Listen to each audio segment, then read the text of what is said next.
अगर आप भी शाम की चाय के साथ वही रोल, समोसे, पकोड़े, कचौरियों जैसी भारी तली हुई चीज़ें खा के थक चुके हैं और चाहते हैं कि शाम की चाय के साथ कुछ लाइट और बहुत ही मज़ेदार हो जो झटपट से बन के तैयार हो जाए और ढेरों ढेर स्नैक आप मिनटों में बना के रेडी करें, तो आज ऐसी ही एक रेसिपी मैं आपके साथ शेयर करने लगी हूँ। बिस्मिल्लाहिर्रहमानिर्रहीम, अस्सलाम वालेकुम and welcome back to my YouTube channel. मैं हूँ सिद्रा और आज मैं आपके साथ शेयर करने लगी हूँ शक्करपारे की रेसिपी। अब शक्करपारे तो हर कोई घर में बना लेता है, लेकिन ऐसे शक्करपारे जो ना सख्त हों और ना तेल में जाके टूटें, तो वो रेसिपी आज मैं आपके साथ शेयर करूँगी जो बिल्कुल फुल प्रूफ है। तो फिर आइए झटपट से रेसिपी शुरू करते हैं। तो यहाँ मिक्सी जार के अंदर मैंने आधा कप चीनी ली है और इसके साथ में 3 इलायचियों को ग्राइंड कर लूँगी। अब अगर ऐसे अलग से इलायची को कूटें तो वो मोटी और साबुत रह जाती है, तो अगर इस तरीके से चीनी के साथ उसे ग्राइंड कर लेंगे ना, तो चीनी खुशबूदार हो जाएगी और इलायची का दाना भी मुंह में नहीं आएगा। चलें जी, अब चीनी को ग्राइंड करने के बाद इसमें शामिल करने लगी हूँ घी।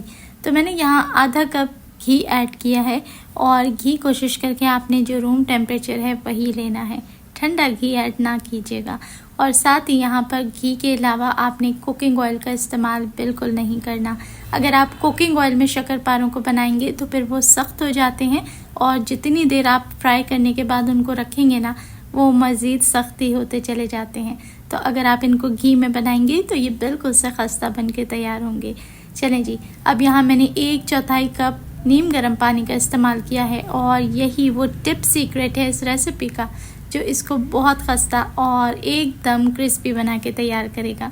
तो आपने नीम गर्म पानी शामिल करने के बाद इसे बहुत अच्छे से मिक्स करना है। अब यहाँ शायद 1 इलायची साबुत रह गई है जो मिक्सी में बिल्कुल ग्राइंड नहीं हुई, तो अब मैं उसको निकाल के बिल्कुल सेपरेट कर दूंगी और अच्छे से इसे मिक्स करके मैं एक तरफ रखूंगी। तो ये हमारा शक्करपारों का मिक्सचर बिल्कुल से तैयार है और सिर्फ 1 मिनट में ये काम हो गया। चलें जी, अब दूसरी तरफ आते हैं। यहाँ मैं फ़िलहाल 2 कप मैदा ले रही हूँ क्योंकि हमने आटा लगा के तैयार करना है। आटा गूंदने के बाद हम अंदाज़ा करेंगे कि इसमें कितनी ज़रूरत है मज़ीद मैदा ऐड करने की। तो 2 कप मैदे के अंदर मैंने 1/4 चम्मच नमक ऐड किया है। नमक ऐड करने से हमेशा जो मीठी चीज़ होती है, जो मीठी रेसिपी होती है, तो उसका मीठा खिल उठता है, यानी फ्लेवर इन्हेंस हो जाता है। तो मैदे में नमक शामिल करने के बाद जो घी का मिक्सचर बना के रखा था, वो सारा मिक्सचर मैंने इसके अंदर शामिल कर दिया है। अब आटे को गूंदना शुरू करते हैं और गूंदने के दौरान ही हमें अंदाज़ा होगा कि कितना मैदा इसके अंदर मज़ीद जाना है या यही मैदा बिल्कुल काफ़ी है।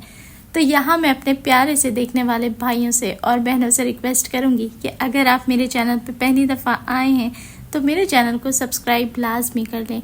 यहाँ मैं आपको डेली बहुत ही मज़ेदार और चटपटी सी रेसिपीज़ शेयर करती हूँ। और अगर तो आपको ये रेसिपी अच्छी लगे ना, तो बस वीडियो को प्लीज़ लाइक ज़रूर कर दिया करें। जज़ाकल्लाह। अब यहाँ देखिए मैं इसे अच्छे से मिक्स कर रही हूँ। अभी मिक्सचर इसके साथ सेट हो रहा है, लेकिन ये थोड़ा सा मुझे ढीला लग रहा है, यानी मुझे इसके अंदर मज़ीद मैदा ऐड करना पड़ेगा। अच्छा, यहाँ मैं बता दूँ कि आपने मैदे को इस तरीके से डील करना है कि ये चिपचिपा नहीं रहना चाहिए। गुंजाइश कितनी मैदे की है वो आपने ख़ुद देखना है। तो मैंने यहाँ पर आधा कप मैदा मज़ीद इसके अंदर शामिल किया है और अब मैं इसके साथ नीट करूँगी। मैंने यहाँ पर अब जो टोटल मैदा इस्तेमाल किया है ना, वो 2.5 कप मैदा है, यानी 2.5 कप मैदे के साथ ये सारा जो लिक्विड बनाया है इसकी क्वांटिटी बिल्कुल परफेक्ट गई है और फिर परफेक्ट आटा गूंद के तैयार हुआ है।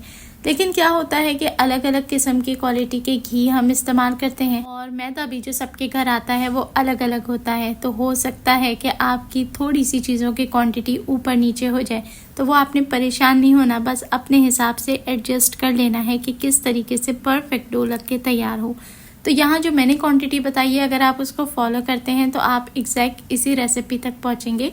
लेकिन कुछ चीज़ों में क्वांटिटी ऊपर नीचे करनी पड़ जाती है, इसलिए मैं आपको यहाँ पर गाइड कर रही हूँ कि परेशान आपने नहीं होना। आपने इस तरीके का डो बना के तैयार करना है, डो चिपचिपा नहीं है। और यहाँ देखिए माशाल्लाह बहुत अच्छा सा डो बन के रेडी हो चुका है। तो चलें अब मैं इसको कवर करती हूँ। इसको हमने रेस्ट देना है 10 मिनट का, तो मैं सेट करती हूँ इसको। अब यहाँ 10 मिनट के बाद आप देखें माशाल्लाह अल्हम्दुलिल्लाह डो बेहतरीन सेट हो चुकी है और अब हम फटाफट से शक्करपारे बनाना स्टार्ट करते हैं। इनको बनाना इतना आसान है और मिनटों में मैं आपको बताऊंगी कि ढेरों ढेर शक्करपारे आप 1 सेकंड में कैसे तैयार कर सकते हैं। तो यहाँ देखें, काउंटर को हमने मैदे से डस्ट किया हल्का सा और उसके ऊपर हमने अपना डो रख दिया है। अब डो को ऊपर वाले हिस्से से भी मैं हल्का सा मैदे से डस्ट करूँगी और बेलन की मदद से अब मैंने इसको बेलना शुरू करना है। तो आपने इसकी जो थिकनेस है ना, वो रोटी से थोड़ी सी ऊपर ही रखनी है, यानी कि जितना हमारा पिज़्ज़ा का डो होता है ना, बस उतनी ही थिकनेस आपने रखनी है और इसको हर तरफ से बेल लेना है। तो बेलने के बाद ये जो कॉर्नर से बिल्कुल टूटी हुई या अनइवन क्रैक ज़्यादा साइड लग रही है ना, आपने इसकी बिल्कुल भी टेंशन नहीं लेनी। अभी 1 मिनट में आप देखेंगे किस तरीके से शक्करपारे बन के तैयार हैं और सारे के सारे इकट्ठे ही बन के तैयार हैं। तो अब छुरी की मदद से हमने इन कॉर्नर्स को इवन कर लेना है। ये जो मैं निकाल के साइड कर रही हूँ ना, इसको आपने वेस्ट नहीं करना, दोबारा से गूंदे और फिर से बेल के आपने इसी तरीके से कटिंग करके शक्करपारे तैयार कर लेने हैं, जैसा मैं अभी आपको करके दिखा रही हूँ। तो यहाँ देखिए, अब मैंने क्या किया है कि छुरी की मदद से लंबा लंबा इसको मैं कटिंग कर रही हूँ और उसके बाद मैं दूसरी साइड से जाके इसकी तिरछी कटिंग कर लूँगी। तो हमारे ढेरों ढेर शक्करपारे एक ही दफ़ा में बन के तैयार हो जाएंगे। है ना आसान तरीका। और इस तरीके से आपने कटिंग करके इसको सबको एक साथ सेट कर लेना है। अच्छा, यहाँ देखें, आपने कटिंग बहुत ज़्यादा बड़े साइज़ की नहीं करनी और बहुत छोटा साइज़ भी नहीं रखना।